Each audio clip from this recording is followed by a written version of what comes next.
Les sprinteurs reprennent le chemin du travail ce vendredi sur le Tour après avoir souffert et avoir vu leur nombre diminuer. Il faut y retourner aujourd'hui à Valence car les opportunités d'en claquer une ne seront plus légion. Ensuite, 170 km au départ de Bourdoisan vers Valence et peu de points à prendre pour le maillot à pois sur la route.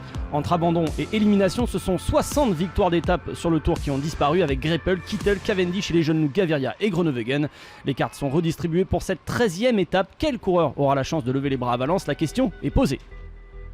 On attend une échappée au long cours sur cette étape, mais celle-ci tarde à prendre forme. Si Thomas de Rent et Tom Scully prennent rapidement leur distance avec le peloton, derrière c'est un peu plus brouillon. En contre, deux hommes cherchent à les rejoindre, Michael Scher et Dimitri Claes, fausses compagnies au peloton et parviennent à faire la jonction au kilomètre 29. Ils sont désormais 4 devant, mais aucun Français pour la première fois depuis le départ du Tour. En revanche, l'éternel baroudeur Thomas de Rent est bien présent, lui qui n'a pas pu encore vraiment briller sur les 2 premières semaines. Le peloton garde les échappées dans le viseur, ce sont les UAE Team Emirates de Christophe et les Groupama FDJ de Démarre qui gèrent le rythme.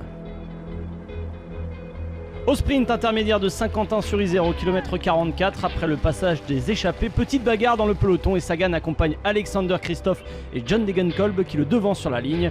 Dernière répétition après 3 jours de montagne et avant l'arrivée à Valence. À 60 km de l'arrivée, l'avance des hommes de tête est passée sous la minute. Ils sont clairement condamnés mais continuent leur effort. Leur moyenne depuis le départ, plus de 45 km/h. À 24 km de l'arrivée, le Suisse de la BMC, Michael Scher, réveille l'échappée et tente de surprendre ses coéquipiers et le peloton. Et à 10 km de la ligne, il possède encore plus de 20 secondes. Le chrono est enclenché. Le Suisse est avalé à 5,8 km de l'arrivée. Le sprint final se prépare. Philippe Gilbert lance les hostilités à 800 mètres de la ligne, mais il est repris 400 mètres plus loin.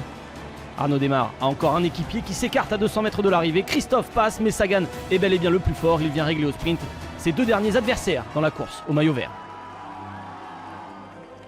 Peter Sagan profite donc de l'hécatombe chez les sprinteurs pour asseoir un peu plus sa domination sur les arrivées groupées.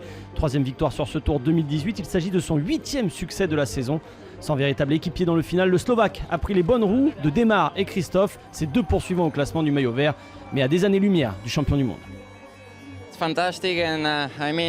C'est fantastique, mais je crois aussi que c'était une étape assez plate et tout le monde a pu récupérer tranquillement, tout le monde est content dans le peloton car c'était relax aujourd'hui. 3e victoire de Peter Sagan cette année sur le Tour, il devance Christophe qui monte pour la première fois sur le podium d'une étape. Arnaud Démare prend une nouvelle 3e place, Colbrelli signe seulement la 9e place, petite déception. Christophe Laporte en vue sur la première semaine dans les sprints n'est lui que 19e. Au classement général, pas de bouleversement après l'abandon de Nibali hier, Thomas est toujours en tête devant Froome. Fuglsang entre dans le top 10. 4 Français sont dans le top 20 avec Romain Bardet en chef de file à la 5e place mais à 3 minutes 07 de Geraint Thomas. L'étape pour baroudeur par excellence ce samedi vers Mende, au départ de Saint-Paul-Trois-Châteaux, 188 km et quelques difficultés éparpillées sur le parcours.